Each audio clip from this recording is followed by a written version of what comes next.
You're such a big dreamer. I am Vuyo and I believe everyone is a dreamer. And as big dreamers, we never lose, we either win or learn. Without wasting any time, let's start learning. Chapter 4. Lesson 4. The History of Taxes and the Power of Corporations. My rich dad just played the game smart, and he did it through corporations, the biggest secret of the rich. I remember in school being told the story of Robin Hood and his merry men. My teacher thought it was a wonderful story of a romantic hero who robbed from the rich and gave to the poor. My rich dad did not see Robin Hood as a hero. He called Robin Hood a crook. Robin Hood may be long gone, but his followers live on. I often still hear people say, "Why don't the rich pay for it?" Or the rich should pay more in taxes and give it to the poor. It is this Robin Hood fantasy, or taking from the rich to give to the poor, that has caused the most pain for the poor and the middle class. The reason the middle class is so heavily taxed is because of the Robin Hood ideal. The reality is that the rich are not taxed. It's the middle class, especially the educated upper-income middle class, who pays for the poor. Again, to understand fully how things happen, we need to look at the history of taxes. Although my highly educated dad was an expert on the history of education, my rich dad fashioned himself as an expert on the history of taxes. Rich Dad explained to Mike and me that originally, in England and America, there were no taxes. Occasionally, there were temporary taxes levied in order to pay for wars. The king or the president would put the word out and ask everyone to chip in. Taxes were levied in Britain for the fight against Napoleon from 1799 to 1816, and in America to pay for the Civil War from 1861 to 1865. In 1874, England made income tax a permanent levy on its citizens. In 1913, an income tax became permanent in the United States with the adoption of the 16th Amendment to the U.S. Constitution. At one time, Americans were anti-tax. It had been the tax on tea that led to the famous Tea Party in Boston Harbor, an incident that helped ignite the Revolutionary War. It took approximately 50 years in both England and the United States to sell the idea of a regular income tax. What these historical dates fail to reveal is that both of these taxes were initially levied against only the rich. It was this point that Rich Dad wanted Mike and me to understand. He explained that the idea of taxes was made popular and accepted by the majority by telling the poor and the middle class that taxes were created only to punish the rich. This is how the masses voted for the law, and it became constitutionally legal. Although it was intended to punish the rich, in reality it wound up punishing the very people who voted for it, the poor and middle class. Once government got a taste of money, its appetite grew, said Rich Dad. Your dad and I are exactly opposite. He's a government bureaucrat, and I am a capitalist. We get paid, and our success is measured on opposite behaviors. He gets paid to spend money and hire people. The more he spends and the more people he hires, the larger his organization becomes. In the government, a large organization is a respected organization. On the other hand, within my organization, the fewer people I hire and the less money I spend, the more I am respected by my investors. That's why I don't like government people. They have different objectives than most business people. As the government grows, more and more tax dollars are needed to support it. My educated dad sincerely believed that government should help people. He loved John F. Kennedy and especially the idea of the Peace Corps. He loved the idea so much that both he and my mom worked for the Peace Corps, training volunteers to go to Malaysia, Thailand, and the Philippines. He always strived for additional grants and budget increases so he could hire more people, both in his job with the Education Department and in the Peace Corps. From the time I was about 10 years old, I would hear from my rich dad that government workers were a pack of lazy thieves, and from my poor dad I would hear how the rich were greedy crooks who should be made to pay more taxes. Both sides had valid points. It was difficult to go to work for one of the biggest capitalists in town and come home to a father who was a prominent government leader. It was not easy to know which dad to believe. My rich dad did not see Robin Hood as a hero. He called Robin Hood a crook. Yet when you study the history of taxes, an interesting perspective emerges. As I said, the passage of taxes was only possible because the masses believed in the Robin Hood theory of economics. Take from the rich and give to everyone else. The problem was that the government's appetite for money was so great that taxes soon needed to be levied on the middle class, and from there it kept trickling down. However, the rich saw an opportunity because they don't play by the same set of rules. The rich knew about corporations, which became popular in the days of sailing ships. The rich created the corporation as a vehicle to limit their risk to the assets of each voyage. The rich put their money into a corporation to finance the voyage. The corporation would then hire a crew to sail to the New World to look for treasure.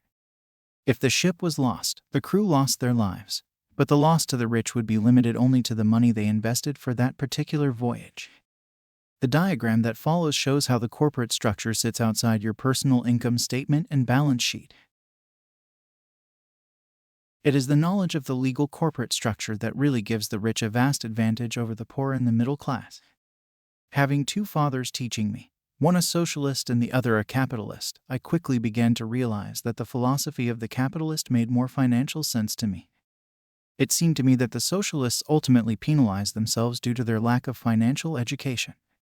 No matter what the take from the rich crowd came up with, the rich always found a way to outsmart them. That is how taxes were eventually levied on the middle class. The rich outsmarted the intellectuals solely because they understood the power of money, a subject not taught in schools. How did the rich outsmart the intellectuals? Once the take from the rich tax was passed, cash started flowing into government coffers. Initially, people were happy. Money was handed out to government workers and the rich. It went to government workers in the form of jobs and pensions, and it went to the rich via their factories receiving government contracts.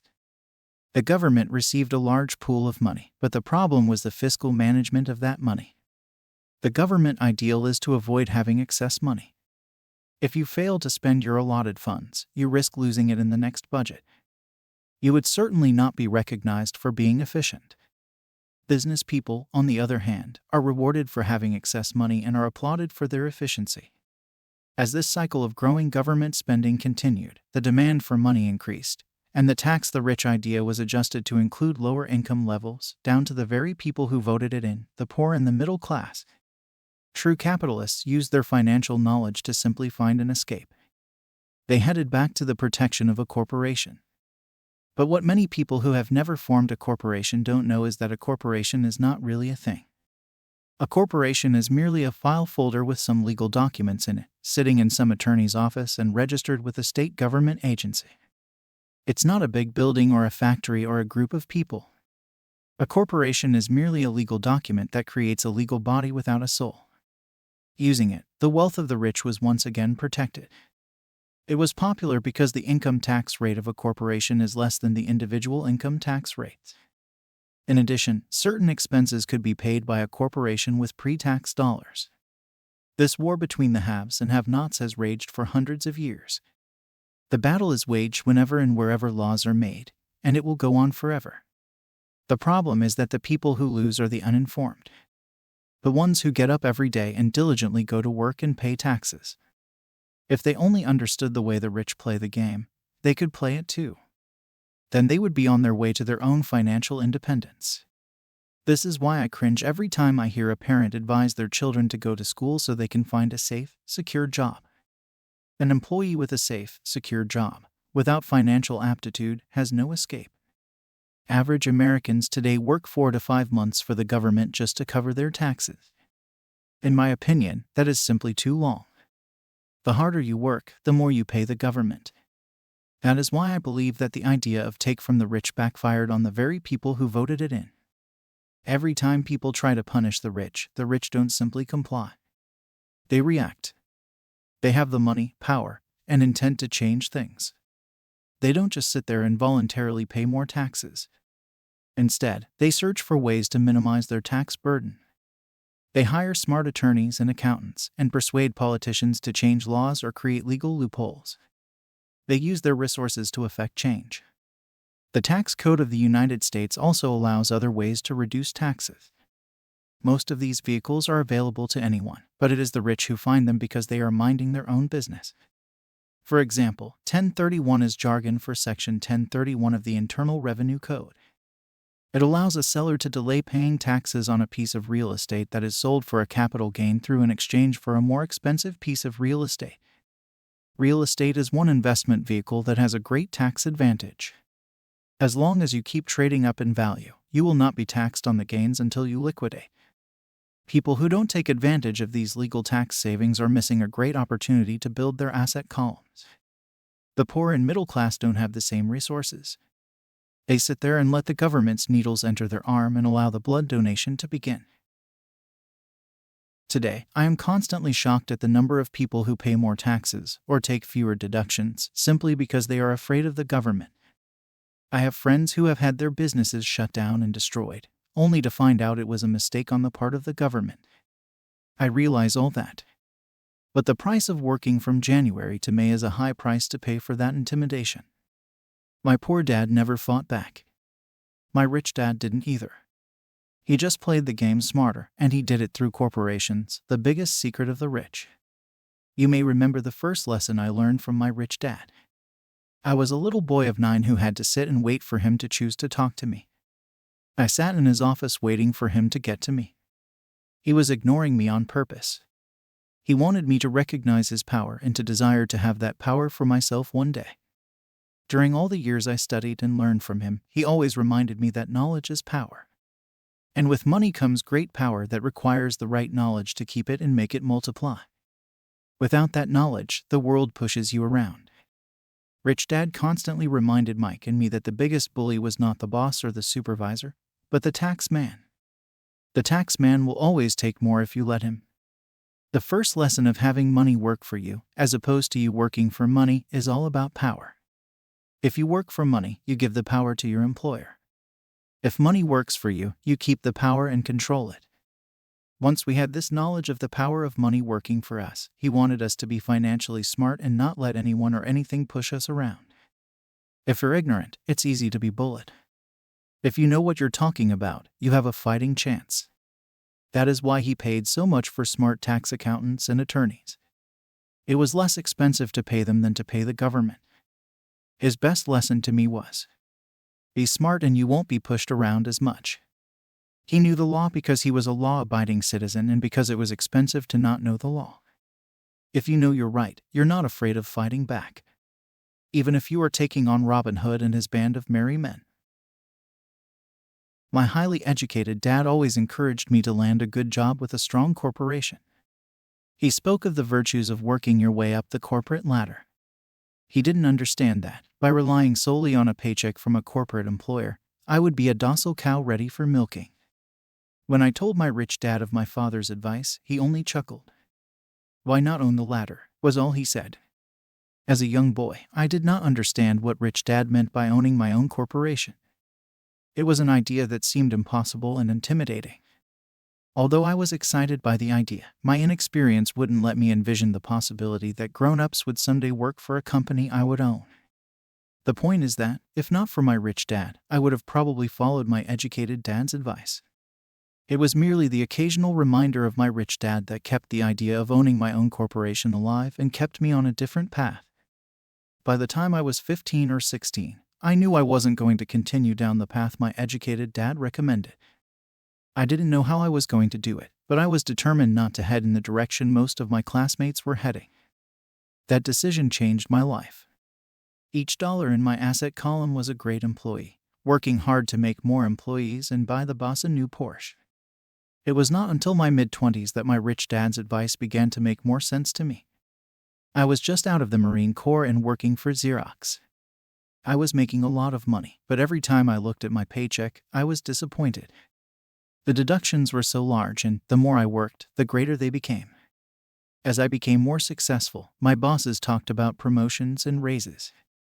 It was flattering, but I could hear my rich dad asking in my ear, "Who are you working for? Who are you making rich?" In 1974, while still an employee for Xerox, I formed my first corporation and began minding my own business.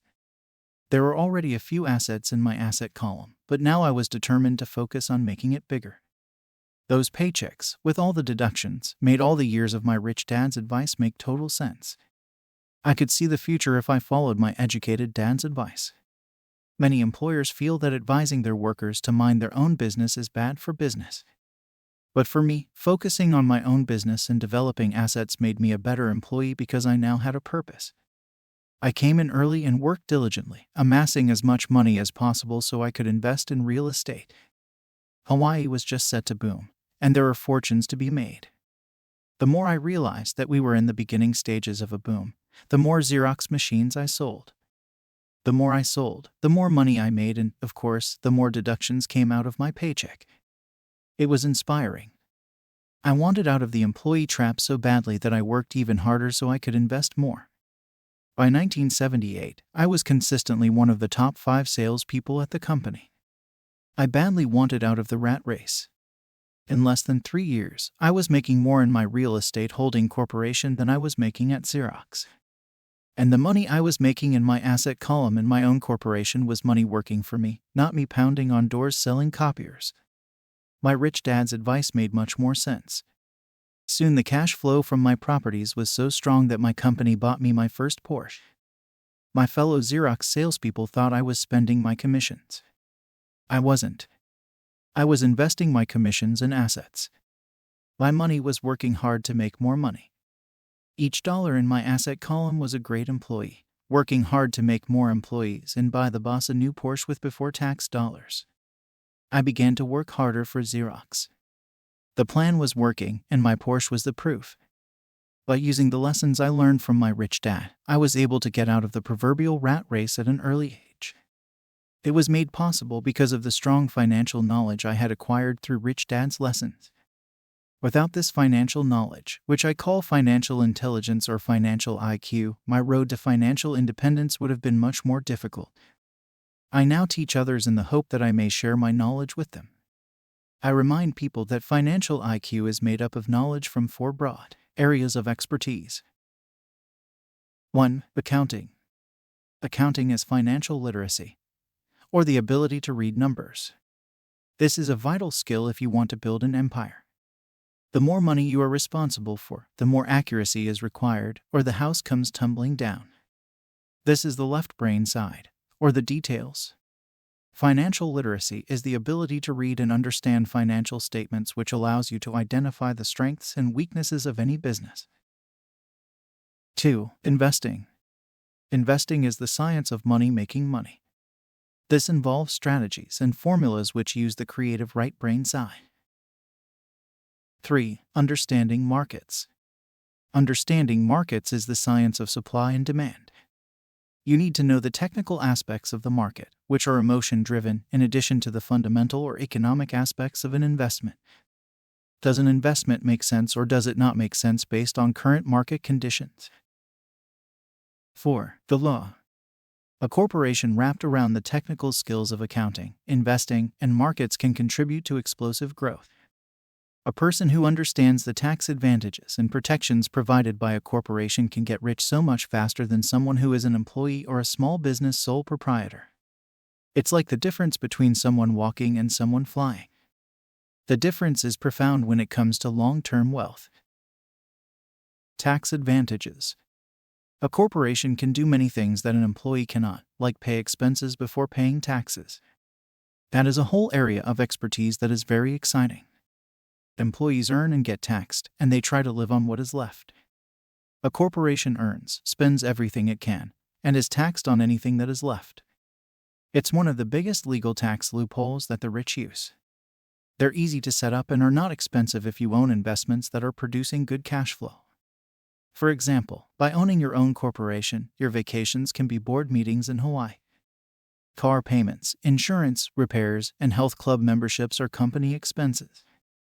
Most restaurant meals are partial expenses, and on and on. But it's done legally with pre-tax dollars. Protection from lawsuits. We live in a litigious society. Everybody wants a piece of your action. The rich hide much of their wealth using vehicles such as corporations and trusts to protect their assets from creditors. When someone sues a wealthy individual, they are often met with layers of legal protection and often find that the wealthy person actually owns nothing. They control everything, but own nothing. The poor and middle class try to own everything and lose it to the government or to fellow citizens who like to sue the rich. They learned it from the Robin Hood story. Take from the rich and give it to the poor. It is not the purpose of this book to go into the specifics of owning a corporation. But I will say that if you own any kind of legitimate assets, I would consider finding out more about the benefits and protection offered by a corporation as soon as possible. There are many books written on the subject that will detail the benefits and even walk you through the steps necessary to set up a corporation. Garrett Sutton's books on corporations provide wonderful insight into the power of personal corporation. Financial IQ is actually the synergy of many skills and talents. I would say it is the combination of the 4 technical skills listed above that make up basic financial intelligence. If you aspire to great wealth, it is the combination of these skills that will greatly amplify your financial intelligence. In summary, as part of your overall financial strategy, I recommend that you learn about the protection that legal entities can provide for businesses and assets. This is the end of Chapter 4. Please do not forget to like, share, comment, and subscribe for more content like this. And remember, a chapter a day keeps the mind enriched.